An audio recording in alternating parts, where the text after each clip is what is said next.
인생을 주도하는 그 무엇인가가 있습니다.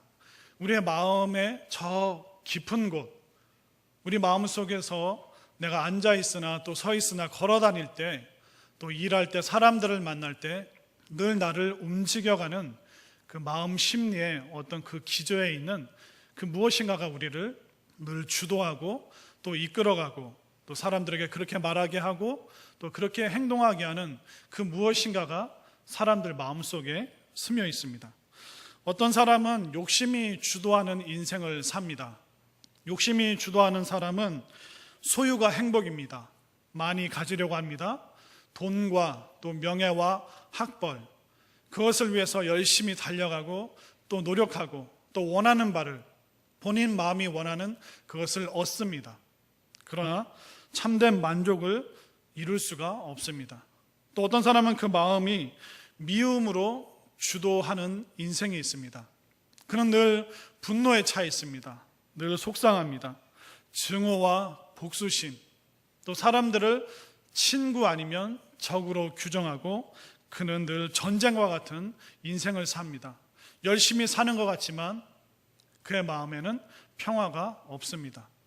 또 어떤 사람은 열등감이 주도하는 사람이 있습니다. 나는 늘 손해봐. 교회 식당에서 밥 먹을 때도 내 앞에서 식판이 다 끊기고 또 반찬이 떨어지고 나는 항상 그래. 나는 금수저를 가지지 못하고 태어났어. 그래서 사람들이 나를 깔보고 사람들이 웃으면서 하는 이야기는 분명히 나를 흉보면서 하는 이야기일 거야. 열등감이 주도하는 사람은 모든 것을 다 심각하게 받아들이고 사람들이 나를 무시한다고 생각을 합니다. 여러분들은 어떻습니까? 여러분들의 마음의 기저에서 여러분들을 끌고 가는 것이 무엇입니까? 여러분들이 그렇게 말하고 행동하도록 하는 그 요인이 무엇입니까? 분노입니까? 욕심입니까? 미움입니까? 열등감입니까? 분명히 알아야 될 것은 우리는 하나님을 믿는 그리스도인입니다. 그렇기 때문에 그리스도인은 욕심과 미움과 열등감이 아니라 바로 하나님의 말씀이 주도하는 인생을 살아야 될 줄로 믿습니다. 하나님의 말씀이 우리를 주도할 때 그 말씀이 우리의 가치관이 되고 또 그 말씀으로 인해서 우리의 언어와 표정과 또 삶의 에너지가 새롭게 변화되는 것입니다. 하나님의 말씀은 우리를 다스려 주십니다. 또 말씀의 다스림을 받는 사람이 바로 하나님의 말씀으로 그 인생의 주도함을 받는 그런 복된 삶을 살 수 있는 것입니다. 말씀이 주도하는 인생이 되기 위해서는 우리가 성경 말씀을 봐야 됩니다. 그런데 여러분들이 오늘 들고 오신 이 성경책, 여러분들 보시기에 어떻습니까? 어떤 분은 이 성경을 보면서 이 구약 성경, 이 고리타분한 옛날 얘기, 공자왈, 맹자왈처럼 답답하고 현실에 적용하기 불가능한 그 옛날 이야기가 성경 아닌가?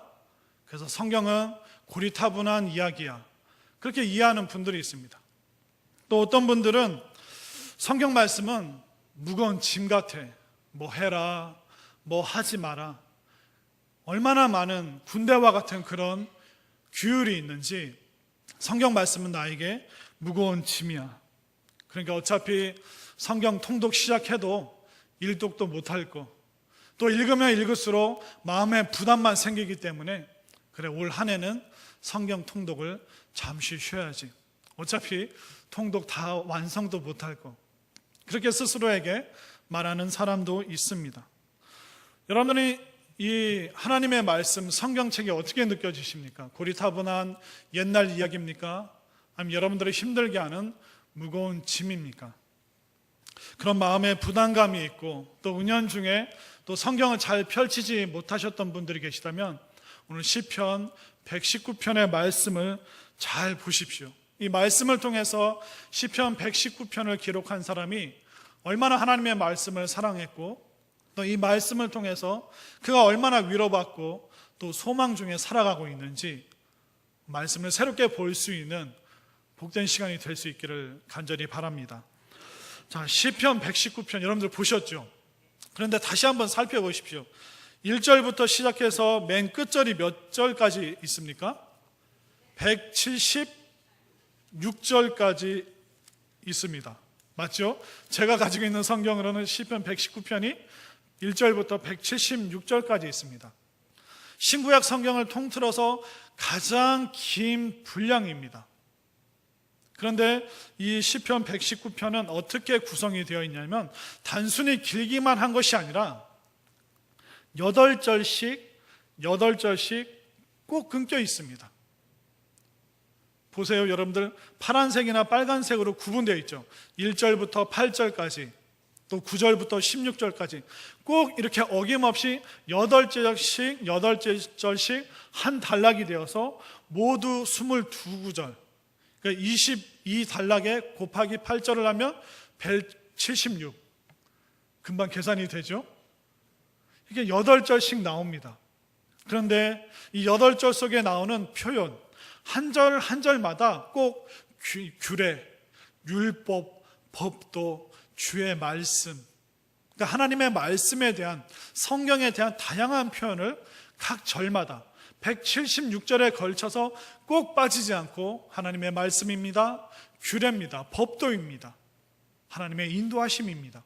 그러니까 말씀에 대한 그 풍성한 표현이 이 176절에 있는데 그걸 꼭 8절씩 나눠서 마치 운율이 있듯이 노래처럼 이렇게 굉장히 정교하게 만들어 놓은 것이 시편 119편입니다. 벌써 막 은혜가 물밀듯이 밀려오고 있죠? 저만 그렇군요. 여러분들도 은혜가 되셔야 되는데, 이 시편 119편을 쓴 사람은 사실 정확히 누군지 모릅니다. 어떤 신학자는 이것을 다윗이 기록했을 것이다, 아니다, 포로 시대 때 어떤 선지자가 기록했을 것이다, 아니다, 어떤 시대에 기록된 것을 여러 사람이 모아서 취합했을 것이다. 우리가 누군지 또 언제 쓰여졌는지 정확히 알 수 없습니다. 그러나 중요한 것은 뭐냐면 시편 119편을 기록한 사람은 하나님의 말씀을 사랑하는 자, 하나님의 말씀으로 그 인생의 주도함을 받는 어떤 이라고 얘기해도 우리가 조금도 잘못된 것은 아닐 것입니다. 과연 이 말씀을 사랑하는 사람, 이 말씀으로 그 인생의 주도함을 받고 있는 이 사람이 하나님의 말씀을 얼마나 사모하고 사랑하는지 우리가 잘 봤으면 좋겠습니다. 자, 49절 말씀을 다 같이 한번 읽어보겠습니다. 시작. 주의 종에게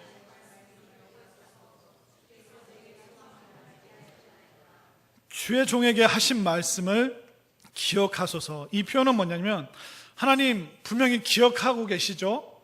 저도 기억하고 있습니다. 하나님께서 그때 저에게 그렇게 말씀해 주셨는데 오늘 그 말씀이 다시 한번 생각나면서 그때 그 말씀이 저에게 지금 소망이 되고 있습니다. 하나님 기억을 한번 떠올려 보십시오. 이렇게 이 시편의 저자가 이야기하고 있습니다. 말씀을 사랑하기 때문에 그 말씀으로 응답받은 순간이 있었고 또 하나님께서 그것을 나에게 기억나게 하셔서 지금 이 순간에도 새로운 소망을 품게 하신다, 그렇게 고백하고 있습니다. 여러분들도 과거에 하나님을 만났던 부흥성의 집회가 있었을 것입니다. 또 하나님으로부터 응답받았던 기도의 제목들이 있습니다. 또 기적을 체험했던 장소가 있으시죠. 또 하나님을 뜨겁게 열정적으로 사랑했던 그 순간들이 있습니다. 그것을 떠올리면서 이 시편의 기자는 하나님 기억나시죠? 그때 저도 분명히 기억하고 있습니다. 다시 한번 제가 힘이 납니다. 그러면서 그가 경험했던 말씀의 소중함에 대해서 이야기하고 있습니다.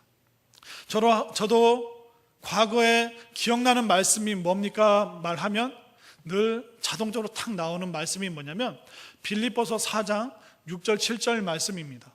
아무것도 염려하지 말고 오직 모든 일에 기도와 간구로 너희 구할 것을 감사함으로 하나님께 아뢰라. 그러면 모든 지각에 뛰어난 하나님의 평강이 그리스도 예수 안에서 너희 마음과 생각을 지키시리라. 이 말씀을 제가 언제 체험했냐면 1998년 7월 달에 제가 경험한 말씀입니다. 제가 신학교 3학년 때 제가 몸담고 있던 중국 선교회 그 동아리 회장이 되었습니다. 군대를 제대하고 이제 복학을 해서 굉장히 뜨거운 마음이 있었기 때문에 중국 선교회 이제 회장이 됐고, 그러면서 이제 8월 달에 우리가 중국을 갈 겁니다. 그걸 이제 방학하기 전에 중국 선교회 회원들에게 공포를 하고 날짜까지 그냥 정했습니다. 그런데 98년도인데 한중 수교가 1992년도에 이루어졌습니다. 그렇기 때문에 98년도에 중국을 다녀온 사람도 별로 없고 중국 여행을 떠난다는 그런 사람도 없었습니다. 그러니까 중국 선교회니까 일본이나 미국 가면 안 되잖아요. 그러니까 중국을 가야 되는데 이 정보를 얻을 길이 없는 겁니다. 간다고 선포는 했는데 1주, 2주, 3주가 지납니다. 그러니까 마음이 조급해지고 이제 사람들 모집하고 훈련을 해야 되는데 큰일 났다.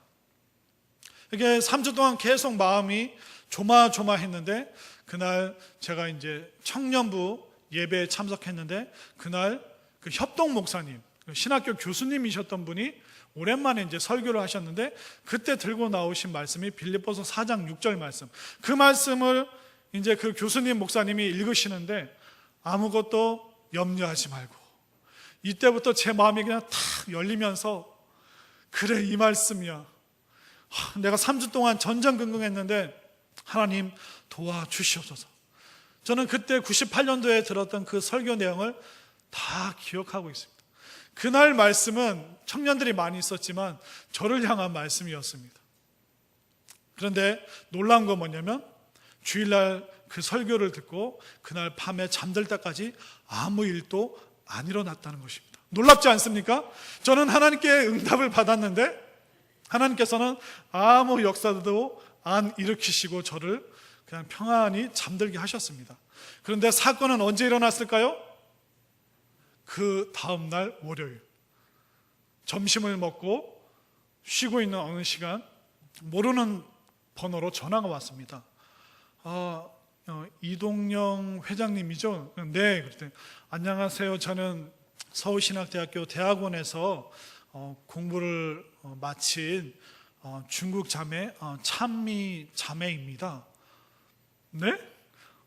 이제 저는 이제 대학원 다 마치고 이제 8월 달에 중국으로 귀국합니다. 그런데 중국 선교에서 중국을 가신다는 얘기를 얼핏 들었습니다. 그래서 물어서 중국 선교회 회장님 혹시 도움이 필요하시다면 제가 중국 가는 데 있어서 돕겠습니다.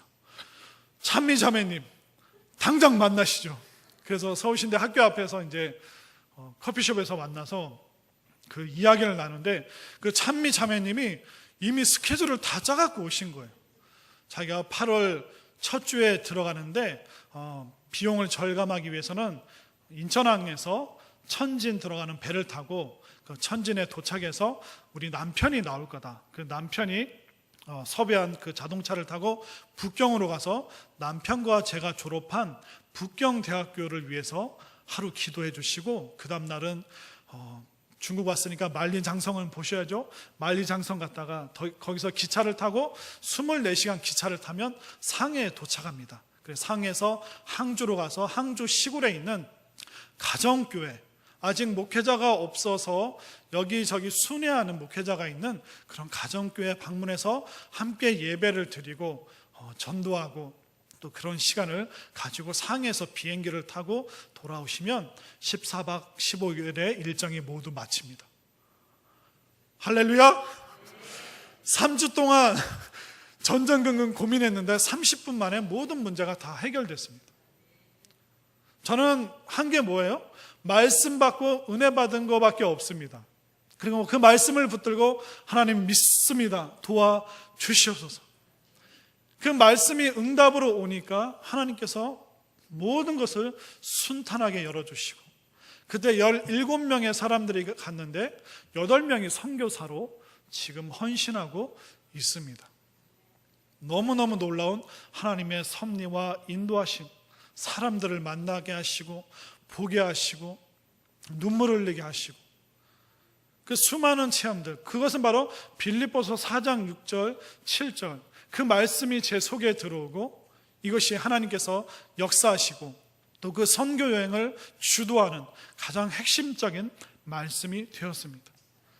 가서 중국 공안에게 쫓겨서 급하게 밤에 막 도망가는 경험도 하고, 또 북경대에서 눈 감고 기도하면 기독교인이라고 고발당하기 때문에 눈 뜨고 기도하는 그 수많은 체험을 하면서 하나님께서 어떻게 이 중국 땅을 변화시키시는가, 그 찬미자매 그 부부를 통해서 정말 많은 것을 체험하고 보게 하셨습니다. 분명히 여러분들의 삶 속에도 하나님 기억하시죠? 저도 기억하고 있습니다. 하나님께서 역사를 베풀어 주셨던 그 장소, 그 집회, 그 목사님을 통해서 저에게 주셨던 그 한 구절의 말씀, 하나님 그 말씀이 저에게 다시 소망이 되어서 저를 일으켜주고 있습니다. 이 시편의 저자는 바로 그 하나님의 그 말씀을 체험했기 때문에, 기록된 말씀이 나에게 체험으로 왔을 때 그것이 나에게 소망이 됨을 그 시편 기자는 지금 고백하고 있습니다. 여러분들도 말씀으로 응답받고 또 그 기록된 말씀이 내 개인적인 말씀으로 체험되는, 경험되는 놀라운 역사가 있으시기를 바랍니다. 그러면서 50절에 이 말씀 나의 고난 중에 위로라, 주의 말씀이 나를 살렸기 때문입니다. 그 말씀은 단순히 우리의 앞길을 열어줄 뿐만 아니라 우리 고난 중에 그 말씀이 나에게 위로가 되는 것입니다. 여러분들 때로는 힘들고 어려울 때 사람들에게 상담하죠. 또 목회자들에게 상담을 신청합니다. 그러나 사람들의 역할은 제한적입니다. 결국 여러분들의 참된 위로, 참된 격려는 누구를 통해서 받습니까? 바로 하나님, 또 하나님의 말씀을 통해서. 사람은, 목회자는 단순히 그 길을 열어줄 뿐이지 진짜 위로는 누구예요? 바로 하나님만이 우리를 위로할 수 있음을 이 시편 기자는 끊임없이 그가 경험했기 때문에 바로 하나님의 말씀이 고난 중에 위로가 되었습니다. 수많은 이 위로의 경험을, 또 체험을 그가 겪었기 때문에 그가 이렇게 기록하고 있는 것입니다. 여러분들은 어떤 기록된 말씀이 여러분들 개인적으로 체험되셨습니까? 또 여러분들은 하나님 앞에서 어떤 인도하심을 받고 있습니까? 바라기는 여러분들의 의지의 인도함이 아니라, 여러분들의 신념이 아니라 하나님의 기록된 말씀을 읽어가는 가운데, 또 하나님의 말씀을 경청하는 가운데 하나님의 신비롭고 놀라운 인도하심을 받을 수 있는 여러분들이 되시기를 바랍니다. 그리고 우리가 신앙생활 하다 보면 힘든 상황이 있습니다. 근데 그 힘든 상황이 어떻게 오냐면 일이나 상황이 아니라 사람 때문에 우리가 힘들 때가 참 많이 있습니다. 시편의 기자도 그의 힘든 상황을 솔직하게 이야기하고 있죠. 자, 51절, 52절, 53절. 51절을 제가, 52절을 여러분들이, 53절을 다 같이 읽겠습니다. 51절 제가 읽겠습니다. 교만한 자들이 나를 심히 조롱하였어도 나는 주의 법을 떠나지 아니하였나이다.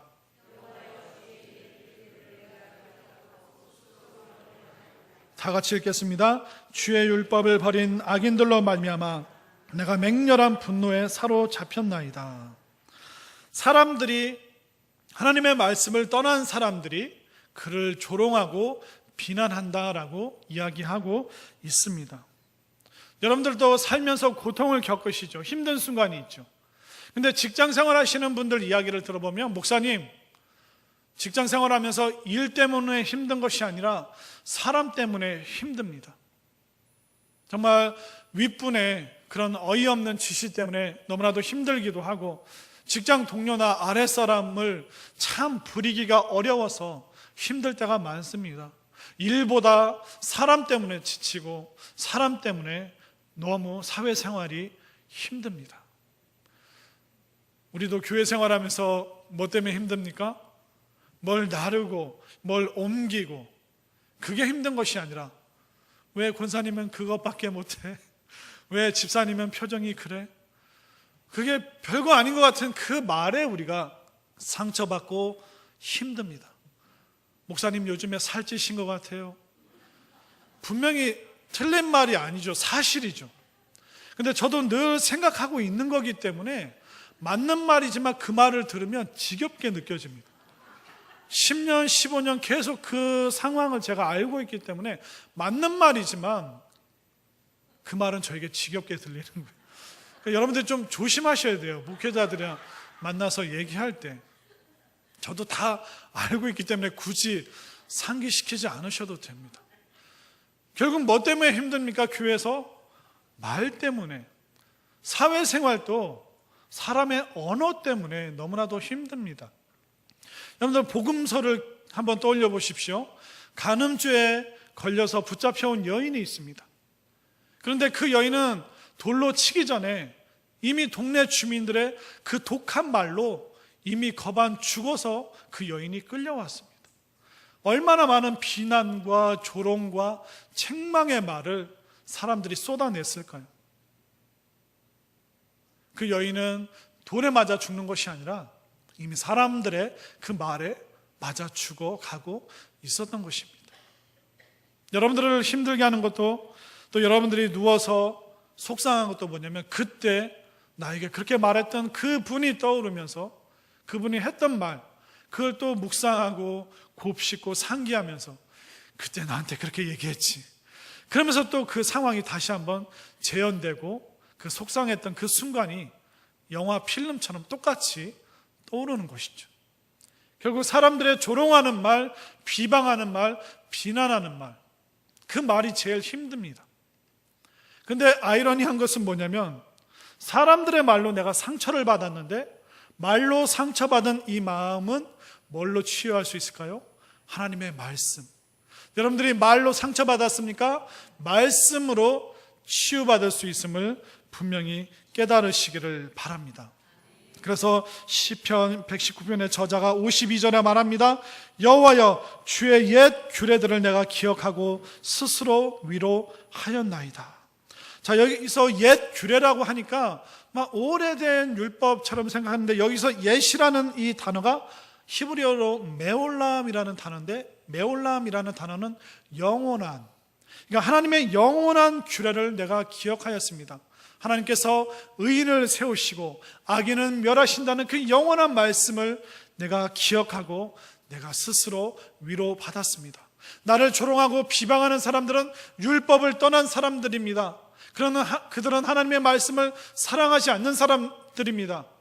그들은 악인의 길로 가고 있습니다. 그러나 나는 하나님의 말씀을 지키고 이 영원한 규례를 붙들기 때문에 이 영원한 말씀이 나에게 위로가 되고, 내가 이 말씀을 보면서 제가 스스로 위안을 지금 삼고 있습니다. 저는 사람들의 조롱에 무너지지 않겠습니다. 사람들이 나를 비난해도, 나에게 상처를 주어도, 그들의 말로 상처 입어도 나는 하나님의 말씀으로 위로함을 받을 수 있습니다. 아멘인가요? 사람들은 많은 이야기를 합니다. 또 많은 전문가들이 평가를 합니다.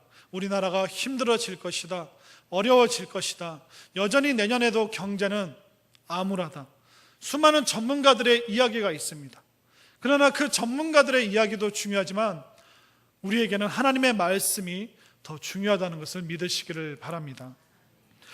미국에 브라이언 잔드라는 목사님이 계신데, 미시간 주에서 굉장히 큰 교회를 목회하고 계신 목사님인데, 이 브라이언 잔드 목사님이 18살이 되던 해 몸이 갑자기 안 좋아져서 병원에 입원해서 검사를 했더니 급성 백혈병에 걸린 겁니다.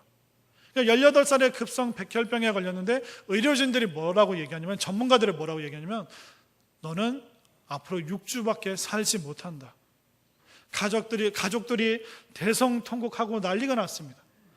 그런데 이 브라이언 잔드라는 18살 먹은 이 학생이 혼란스러웠던 건 뭐냐면, 2년 전에 16살에 자기가 예수님을 영접하고 2년 동안 하나님의 말씀을 계속 보면서 은혜 받으면서 본인이 하나님으로부터 들은 음성이 뭐였냐면, 잔드, 너는 앞으로 훌륭한 목회자가 될 것이다. 너는 하나님의 사람이 되어서 수많은 사람들을 세상으로 파송해서 선교 사역을 크게 하게 될 것이다. 16살에 그가 2년 전에 하나님의 예언의 말씀을 받았는데 2년 후인 18살에 급성 백혈병에 걸리고 전문가인 의료진들은 너는 6주밖에 살지 못한다, 사형 선고를 받았습니다. 가족들과 모든 사람은 다 울었지만 이 브라이언 잔드는 꿋꿋하게 의연하게 다시 말씀으로 돌아갑니다. 그러면서 그가 시편 말씀을 붙들고 말씀을 읽기 시작하는데 이 기록된 말씀이 개인적으로 와서 콱 그에게 박히고 그의 마음을 뜨겁게 한 말씀 구절이 있었습니다. 바로 우리 앞에 있는 시편 118편 17절 말씀이 환상처럼 그의 마음에 들어왔습니다. 시편 118편 17절 말씀 제가 읽어드리겠습니다. 내가 죽지 않고 살아서 여호와께서 하시는 일을 선포하리로다. 내가 죽지 않고 살아서 여호와께서 하시는 일을 선포하리로다.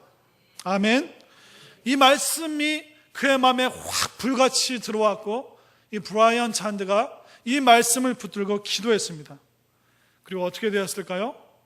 전문가들이 선고했지만 그는 6주가 지나도 6개월이 지나도 6년이 지나도 이 백혈병으로부터 어떤 고통도 받지 않고 완벽하게 치유함을 받았습니다. 그리고 그는 무려 22살 때 신학교를 다니다가 미시간의 워드 오브 라이프, 생명의 말씀이라는 교회를 개척해서 어마어마한 사역들을 지금까지 그가 펼치고 있습니다. 분명히 전문가들의 말도 중요합니다. 힘듭니다. 불가능합니다. 어렵습니다. 그런 전문가의 조언도 중요하지만 우리가 붙들어야 될 것은 바로 하나님의 말씀, 이 기록된 말씀이 나에게 개인적으로 경험되어지는 이 체험이 너무나도 소중합니다. 여러분들은 한 주간 사람들로부터 어떤 말을 들었습니까? 어떤 전문가의 조언을 들으면서 지금 오늘 이 자리에 오셨습니까? 그 말이 절망의 언어, 암흑의 언어, 또 여러분들의 마음을 힘들게 하는 언어였을지라도 오늘 이 시간 여러분들은 하나님의 언어로, 하나님의 말씀으로 여러분들의 마음과 영혼과 육신을 꽉 채워서 정말 크고 놀라운 역사를 경험할 수 있게 되기를 간절히 바랍니다. 그리고 저자는 계속 고백합니다. 53절에 주의 율법을 버린 악인들로 말미암아 내가 맹렬한 분노에 사로잡혔습니다. 이것은 그의 인격이 부족해서 분노에 사로잡히고 화가 난 것이 아니라 하나님의 말씀을 너무나도 사랑하기 때문에, 하나님의 말씀을 사랑하는 정도가 너무나도 크기 때문에 그는 분노에 사로잡혔다라고 이야기하고 있습니다. 만약 여러분들 사랑하는 자녀를 누가 흠집을 내고 네 아들이 뭘, 네 딸이 뭐 교회 사는 거 봤는데 뭐 그렇던데, 만약 여러분들의 자녀들을 조롱하는 이야기를 들으면 여러분들 어떠세요? 맞아, 우리 아들은 밖에서도 새는 바가지야. 그렇게 동의하십니까? 우리 애 기죽게 왜 그래요? 우리 막 싸우지 않습니까? 분노가 일어나지 않습니까? 왜 사랑스러운 우리 아들, 딸, 물론 부족하지만 앞으로 얘가 잘 될 거야. 사랑하는 그 대상을 향해서 누군가가 조롱하면 화나는 것이 당연합니다. 이 시편 119편의 저자는 다른 것 때문에 화난 것이 아니라, 다른 것 때문에 분노하는 것이 아니라 내가 가장 사랑하는 이 하나님의 말씀을 조롱하고 비난하고 버린 그 사람들을 향한 그 거룩한 분노, 이 거룩한 분노가 나온다는 것은 바로 그만큼 그가 하나님의 말씀을 사랑하고 있다는 것입니다. 내 몸에서 태어난 자녀보다도 더 사랑하는 이 하나님의 말씀, 그 사랑의 정도가 그는 분노에까지 다다를 정도로 나는 하나님의 말씀을 지금 사랑하고 있다, 이 고백을 하고 있는 것입니다. 여러분들이 말씀을 사랑하고 또 말씀을 여러분들 마음에 쌓고 또 그 말씀이 개인적으로 경험되었을 때 여러분들 안에도 놀라운 치유와 회복의 역사가 일어나기를 바랍니다. 그런데 우리가 말씀을 사랑하잖아요. 그러면 주변 사람들이 싫어해요. 우리가 신앙생활하고 하나님의 길을 따라간다 하면, 저는 교회 다니는 사람입니다 하면 세상에서 우리가 소외받기도 하고 사람들이 은근히 우리를 멀리하고 싫어하는 경우가 있습니다. 굉장히 외롭죠. 그들의 가치관과 나의 가치관이 충돌하기 때문에 그들이 우리를 외롭게 만들 때가 있습니다. 54절을 보십시오. 내가 나그네 된 집에서 주의 율례들이 나의 노래가 되었습니다. 나그네가 되었다는 것은 지금 외롭다는 것입니다. 혼자 지금 이 믿음의 여행을 떠나고 있다는 것입니다. 사람들이 자신을 배척하고 자신들의 집에 들이지 않을 정도로 외로움 속에 그는 갇혀 있습니다.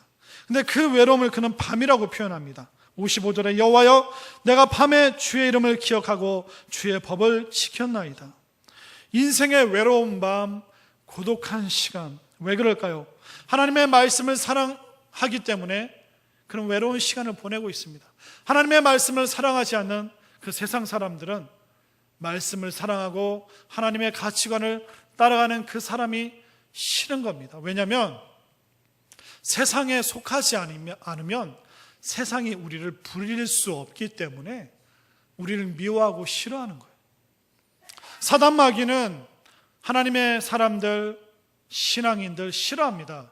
왜냐하면 자신의 그 어두운 율법에 갇혀 있으면 부리기 쉬운데 자꾸 하나님의 말씀으로 나아가기 때문에 사단이 자기 마음대로 부릴 수가 없기 때문에 세상을 통해서, 세상 문화를 통해서, 세상에 있는 믿지 않는 불신자를 통해서 우리를 외롭게, 어둡게, 힘들게, 마치 이방인처럼 우리를 취급하게 만듭니다.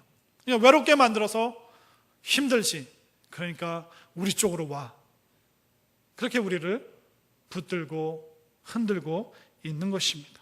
그러나 여러분들, 이 외로움 속에서도 이 시편 119편의 저자처럼 하나님의 말씀을 여러분들이 꼭 붙드시기 바랍니다.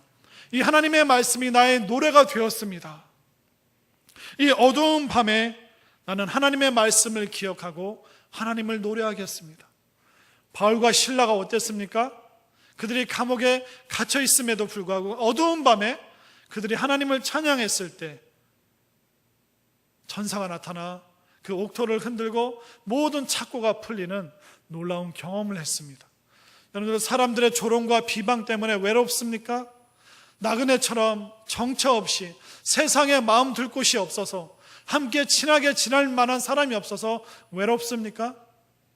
그 어두운 밤에 여러분들 하나님을 노래하시고 하나님의 말씀을 기억하시고 그 말씀을 통해서 위로를 받으시고 위로받을 뿐만 아니라 바울과 실라처럼 그 어두운 밤에 하나님의 역사심이 임하시는 성령의 임재를 여러분들 경험하고 체험할 수 있기를 간절히 소망합니다.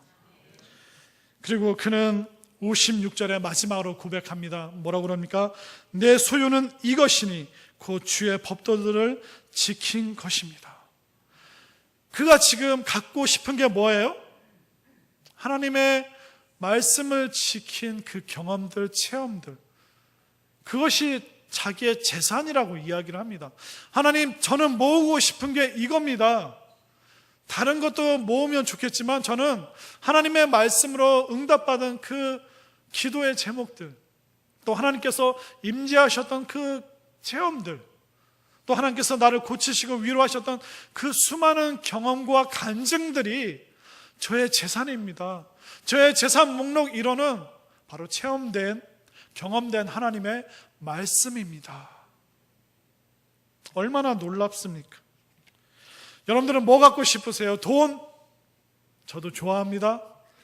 저도 많이 있었으면 좋겠습니다. 귀금속, 반짝거리는 거, 신제품, 얼마나 그걸 사게 되면 황홀합니까? 사십시오. 괜찮습니다. 좋은 차도 사시고 또 아파트도 많이 넓히십시오. 하나님께서 다 허락하신 겁니다. 생육하고 번성하십시오. 자녀들도 5명, 10명 많이 가지십시오. 저는 능력이 없어서 둘밖에 없지만 가능하시면 많이 소유하면 좋습니다. 왜?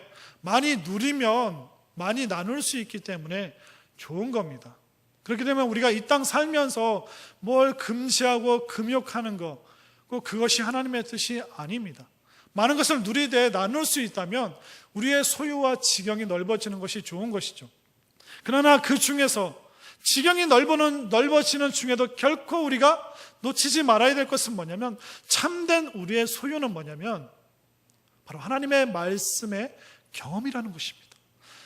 하나님의 말씀을 경험하지 않고 체험하지 않고 간증이 없이 살아간다면 우리가 세상 불신자와 다를 바가 솔직히 무엇이겠습니까? 간증과 체험이 없으면서 우리가 예배드리고 있다면 그것은 종교생활로 반복되고 무의미한 종교생활, 피곤한 생활이 될 수가 있습니다. 시편 119편의 저자는 8절씩 끊임없이 그는 새로운 표현을 하면서 이 하나님의 말씀이 얼마나 놀라운지 176번 새로운 표현을 그는 하고 있습니다.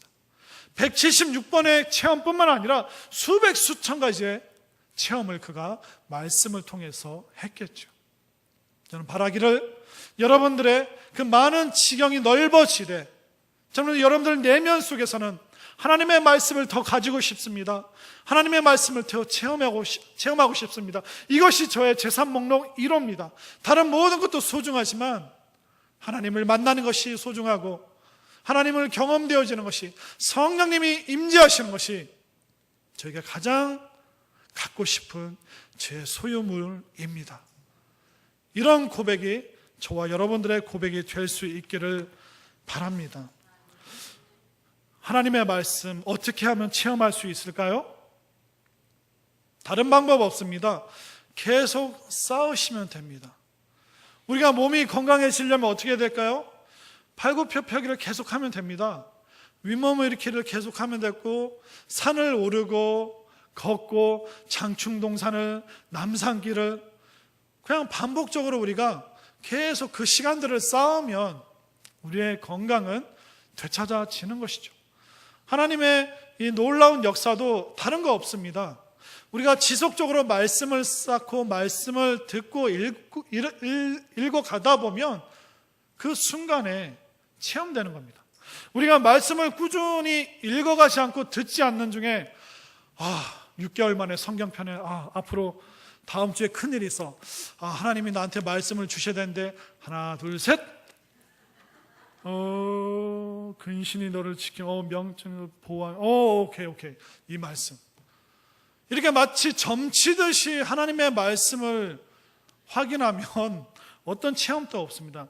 우리가 꾸준히 읽어가는 중에 일상 속에서 말씀을 쌓아가는 중에 갑자기 그 기록된 말씀이 나에게 오는 것이지 점쟁이처럼 우리가 갑자기 찾아지는 것이 아닙니다. 우리가 주보에 보면 매일 새벽기도 말씀이 있습니다. 또 주일날 우리는 담임 목사님으로부터 선포되어지는 말씀을 듣습니다. 또 여러분들 개인적으로 읽는 성경이 있을 것입니다. 이런 시간들 속에서 하나님께서 말씀하는 겁니다. 목사님의 말씀을 경청하는 중에 갑자기 어떤 한 단어가, 한 구절이 내 마음에 확 들어오면서 그것이 체험되어지는 것이죠. 그런데 몇 년 만에 교회 와서 예배드리면 사람들 구경하느라 정신없습니다. 그러나 우리가 매주 담임 목사님 말씀 들으면서 체험하는 것이고, 우리가 일상 속에서 읽어가면서 또 우리가 새벽기도 참석하면서 그 중에 말씀이 살아있는 말씀이 되는 것이지 갑자기 어느 날 짠 하면서 말씀이 나타난 것이 결코 아니라는 것입니다. 중요한 것은 우리가 말씀을 쌓아가다 보면 그 기록된 말씀이 내 개인적으로 체험되는 말씀이 되고, 그 말씀은 나에게 위로 주고 소망을 주시고 능력을 주셔서 전문가의 조언이 있어도 전문가를 뛰어넘으시는 그 하나님의 능력이 내 개인적으로 체험되어 지는 것입니다. 또 사람들의 수많은 비방과 나를 외롭게 하는 말이 있어도 그 말의 상처를 말씀은 우리를 싸매시고 고치시고 위로하시고 다시 일으키시는 능력을 우리에게 보여주시는 것입니다. 저는 여러분들이 시편 119편의 이 기록자처럼 말씀이 주도하는 인생, 말씀을 쌓아가는 인생, 말씀이 개인적으로 체험되어서 이 말씀이 나를 주도하여 승리하는 참으로 복되고 놀라운 인생을 살아가는 여러분 모두가 되시기를 간절히 소망합니다.